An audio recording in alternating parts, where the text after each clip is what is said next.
Hey everybody.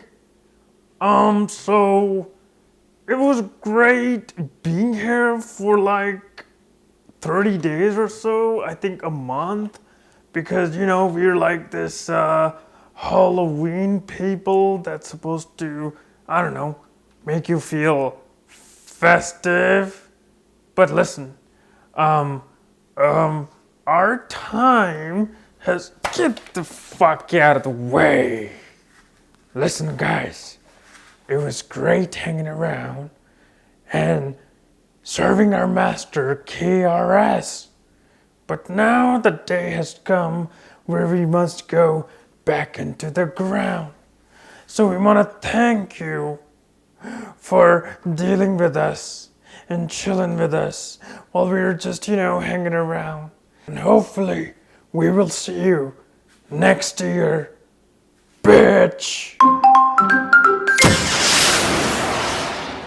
Well, ladies and gentlemen, happy Halloween. Yes, I don't have my costume because from moving from one place to the other with all the other shenanigans that are happening right now in my life, forgot to get a costume. So yes, maybe next year I'll get a costume.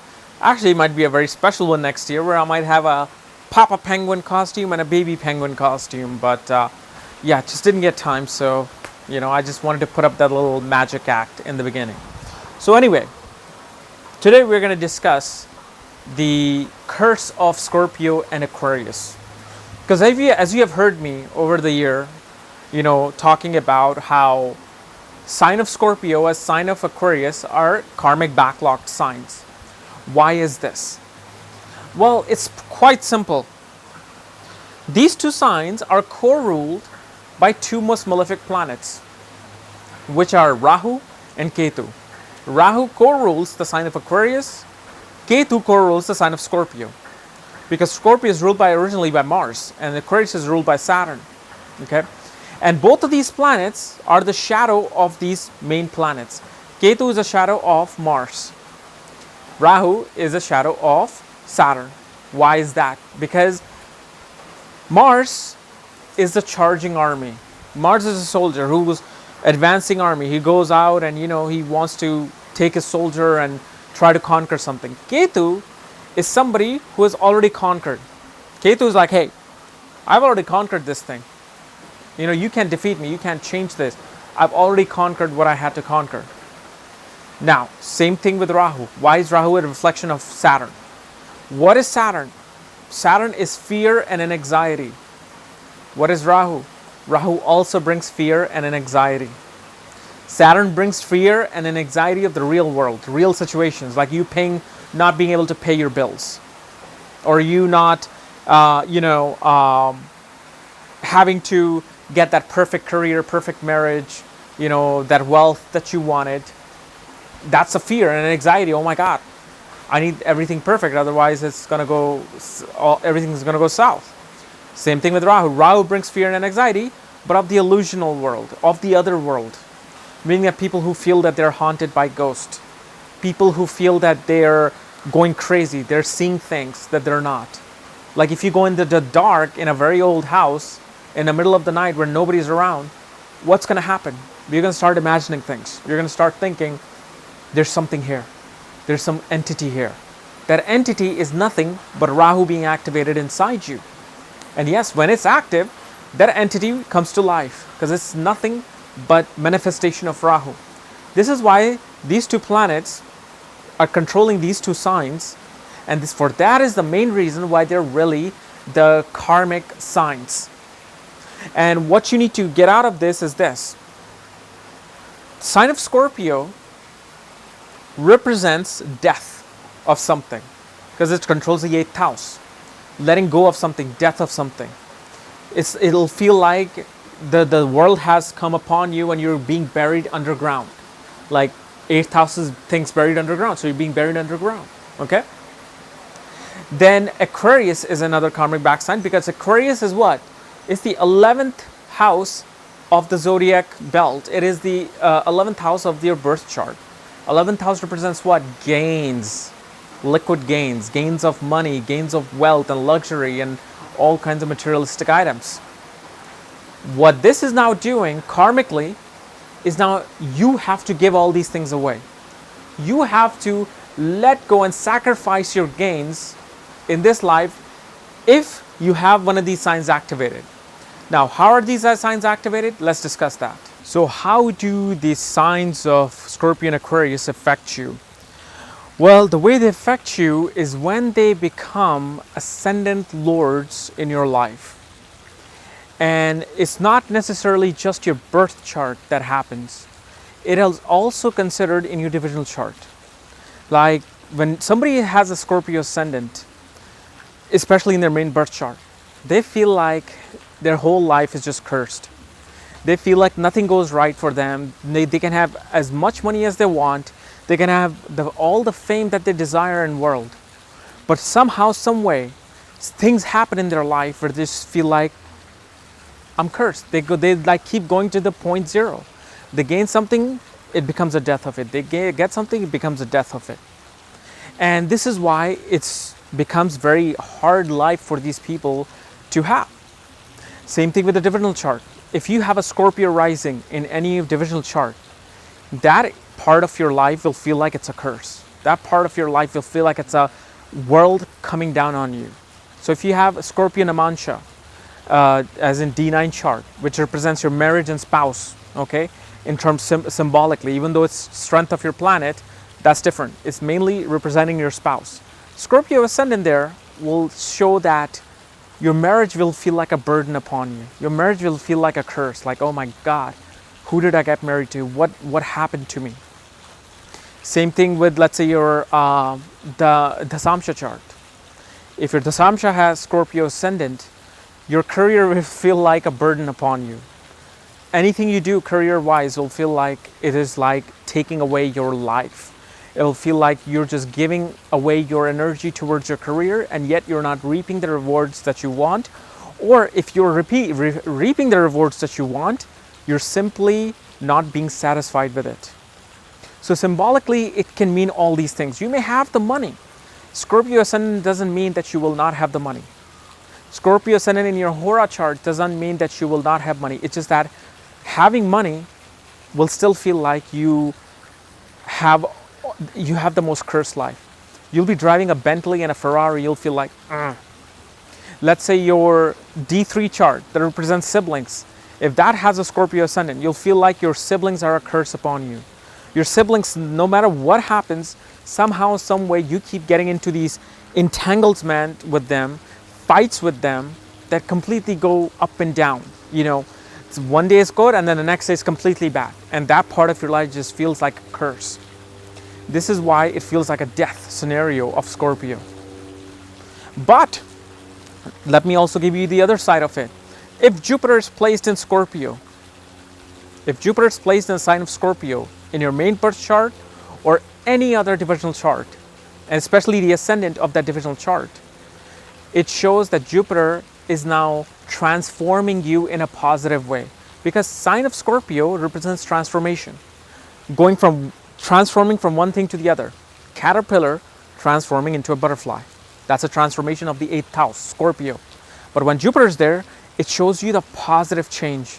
So if you have a Namansha Scorpio and Jupiter is sitting in the Namansha, as in ascendant of the Namansha, the D9 chart, your marriage will transform your life for the better. It won't feel like a death anymore. It will feel like, my God, I finally came out of this bad situation in my home because now I found my husband who has given me the life that I wanted. So anytime if you have Venus or Jupiter in the sign of Scorpio, it's kind of like a saving grace, especially with Jupiter. So that's one thing you have to know about Scorpio. You know, same thing with Aquarius. What happens if Aquarius becomes your ascendant in your main birth chart or any divisional chart? Now, what Aquarius represents karmically, due to Rahu co-ruling it, it represents giving your gains away. Giving away something in this life. Because Aquarius represents gains, represents social circle. And because Rahu is ruling that and Saturn is ruling that, is detaching you from that. So if let's say you have a Aquarius ascendant, you will give away your body to all the aspects of your life and you will feel exhausted. You will feel like a machine. Like Aquarius people, Aquarius ascendant people will be this machine working. With every aspect of their life, they will feel they need to give themselves.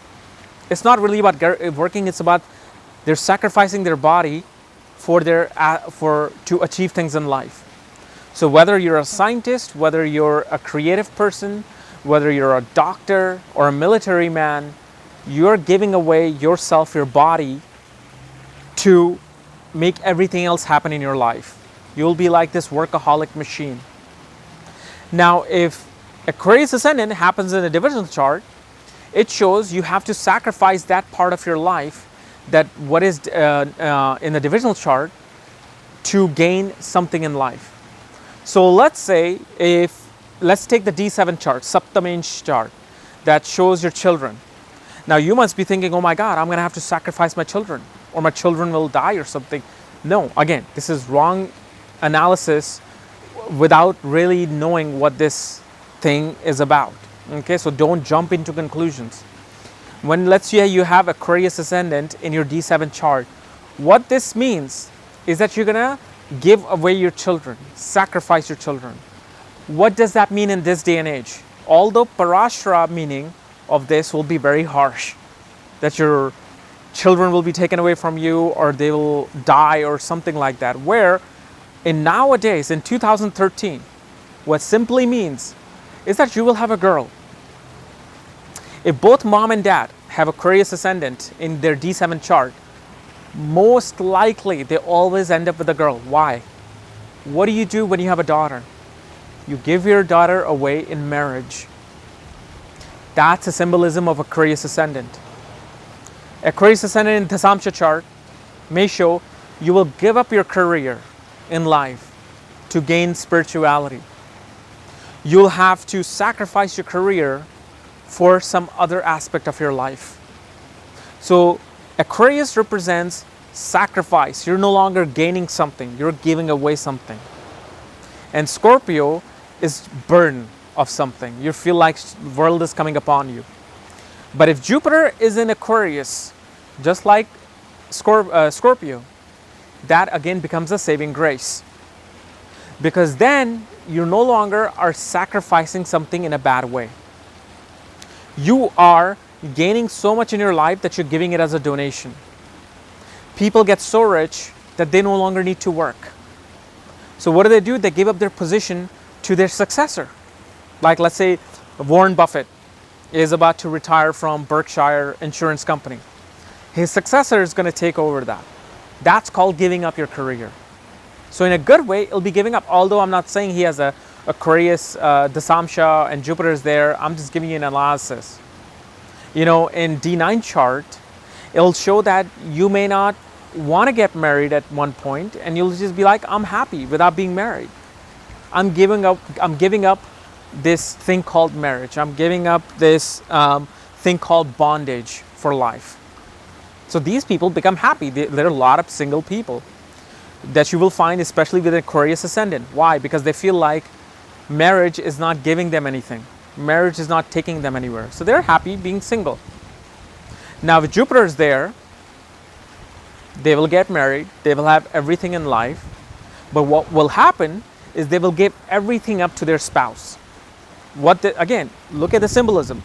If Jupiter is in Aquarius in the ascendant in your Namansha chart, look at your married life. If you have this, you're just doing everything for your spouse. You want to get a promotion for your spouse. You want to get the money for your spouse. You want to get that house and the car for your spouse. You don't want anything for yourself. Because Jupiter is giving everything to you, yet because Aquarius is there, just making you sacrifice it to your spouse. That's it. These are the symbolism that you should know. But Scorpio, I should say, is far more harsher than like Aquarius. Because Aquarius, you may feel sacrificing something. You may feel like giving away your belt. If in your D-Ayur chart, the D2 chart that you get in my astrological report on my website, which you can actually click the link here to get that, in your D2 wealth chart, it'll show you'll give a lot of donations to people. It doesn't mean you will not have money. You will have money. You will have all kinds of wealth, but it simply shows one will be more happy sacrificing and giving their money away to other people. So this is the game of Scorpio and Aquarius that you need to know about.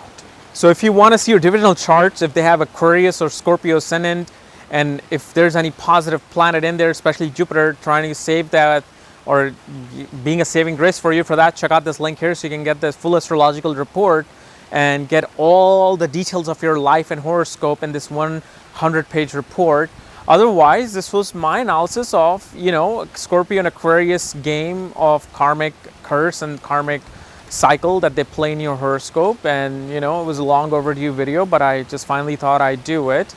So if you're new to my channel, subscribe below, because you're going to get to find out more of this Vedic astrological secrets and insights. And if you want to know, again, your details on astrology, check out my links at the link below, or at the link here. You'll find all the details of my books on aspects, conjunctions of astrology, and all the details of astrology, including the report. Otherwise, we'll see you next time with 4th Lord in the 8th house on Monday, I think. And tomorrow you'll see the Q&A video as usual. All right, see ya.